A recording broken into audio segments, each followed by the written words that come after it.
Alors, je m'appelle Philippe Chevrinet, je suis artiste plasticien, comme on dit. Je travaille plutôt sur l'espace public, pour mettre ça dans la catégorie street art aussi, éventuellement.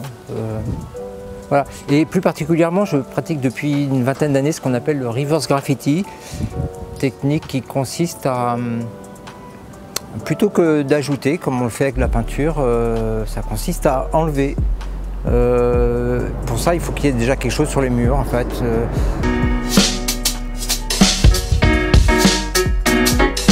Alors, mon parcours, c'est assez classique. J'ai dessiné depuis tout gamin. Ensuite, j'ai fait l'école des Beaux-Arts.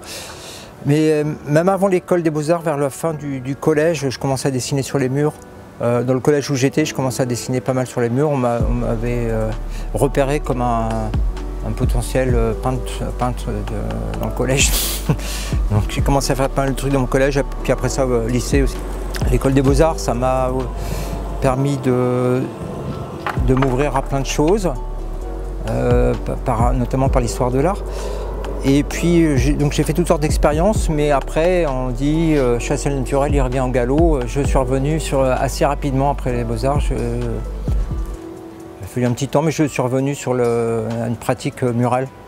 Mais nourri par ce que j'avais, des choses que j'avais apprises, des expériences que j'avais faites. Et puis j'ai exploré différentes choses, enfin, peinture, collage, différentes manières de peindre et de coller des choses.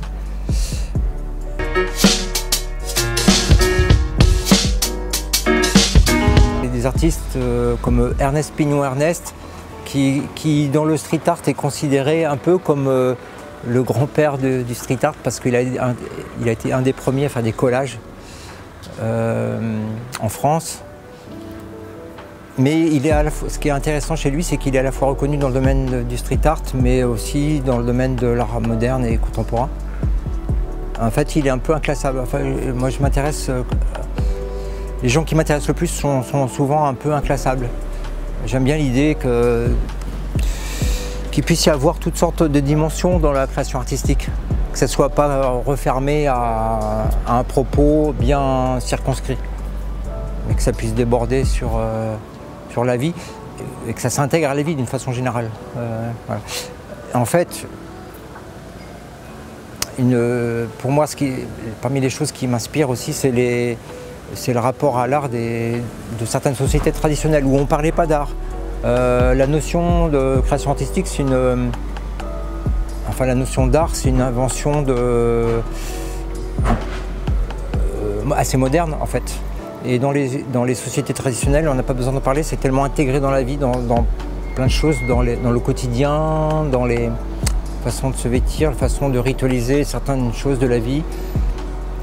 C'est intégré. Et en fait, ça, c'est peut-être ça qui me touche et m'intéresse le plus. Ouais.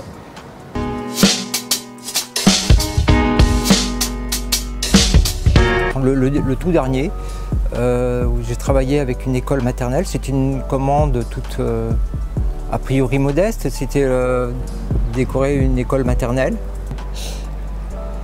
Et à la première rencontre, donc les personnes sont venues vers moi parce que connaissaient ma pratique de reverse graffiti et elles savaient elles avaient repéré des murs sales tout autour de l'école notamment, et puis au fond de la cour.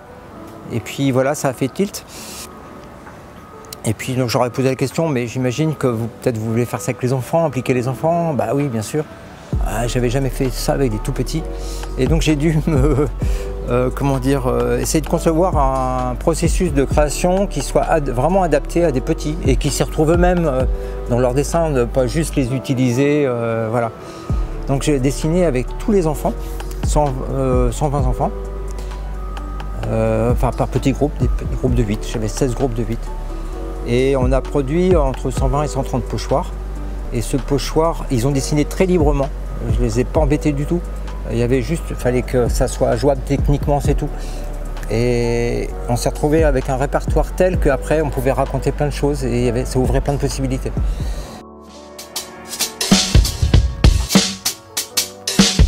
Je travaille avec toutes sortes de thèmes, mais il y a un thème qui m'intéresse, moi en tout cas qui me nourrit pour la partie J'aime bien travailler sur l'ornemental, sur des motifs ornementaux qui, pour moi, c'est un petit peu en continuité de tout ce qu'on a pu faire dans l'ornement, dans l'architecture, dans la sculpture ornementale, dans l'architecture, sur les temples, sur les églises, etc. Et en fait, l'une des sources d'inspiration de l'ornement, on retrouve énormément, et ça partout tout autour de la Terre, dans toute civilisation, à toute époque, c'est le végétal. Le végétal a beaucoup inspiré les artistes, parce qu'il se trouve que graphiquement ça se prête à tout, on peut souligner, encadrer, on peut faire plein de choses, on peut animer toute une surface, Donc le végétal, et il se trouve que le végétal prend un sens particulier quand faire des pochoirs de végétaux en reverse graffiti, ça fait résonner un peu cette idée que aujourd'hui, actuellement, la forêt qui a considérablement disparu, la forêt qui est notre poumon à tous êtres vivants sur la Terre, et qu'on n'arrête pas de rogner. Et la forêt qui est normalement la forme sous laquelle se condense le carbone, et nous on la brûle, et puis elle se retrouve sous forme de pollution sur les murs. Donc faire apparaître des fantômes de végétaux sur les murs, il y a un côté... voilà.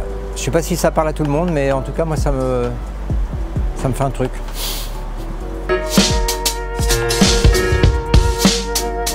La fabrique numérique, c'est une super rencontre. J'ai été ravi, c'est un domaine que je connais assez peu. Moi, je suis un travailleur manuel, et donc mes pochoirs, je mets un point d'honneur à tout faire manuellement. Aujourd'hui, on peut faire toutes sortes de choses avec des processus modernes. Moi, je connais assez peu ça. Peut-être j'ai des préjugés d'ailleurs un peu là-dessus, par mes connaissances. Mais alors là, je peux dire que j'étais très content de rencontrer la fabrique numérique. Ça m'a, en discutant avec toutes les personnes, donc avec vous, avec les jeunes qui sont en formation, avec JF, l'animateur que j'ai rencontré, j'ai trouvé ça très chouette, les idées qui pouvaient émerger, qui pourraient être potentiellement intéressantes et qu'on ne ferait pas manuellement. Et d'ailleurs, on a produit des pochoirs qui, je peux vous dire, là, à l'heure d'aujourd'hui, ils ont été... voilà, ils ont été exploités, on essayait de les mettre à l'honneur sur des bancs, vous verrez, à la Fauconnière.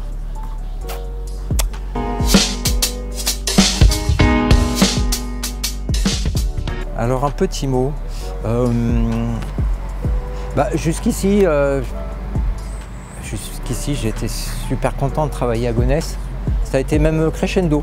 Au départ, il faut prendre ses marques, on n'est pas complètement tout à fait tranquille. Enfin, il faut prendre connaissance de plein de choses avant de pouvoir fonctionner bien, tout ça. Puis petit à petit, on s'acclimate. Et puis hier soir, j'ai quitté la Fauconnière à 23 h et des brouettes. Et c'était super, j'avais rencontré plein de gens, c'était super. Il y a des gens qui m'ont filé les coups de main spontanément dans la rue.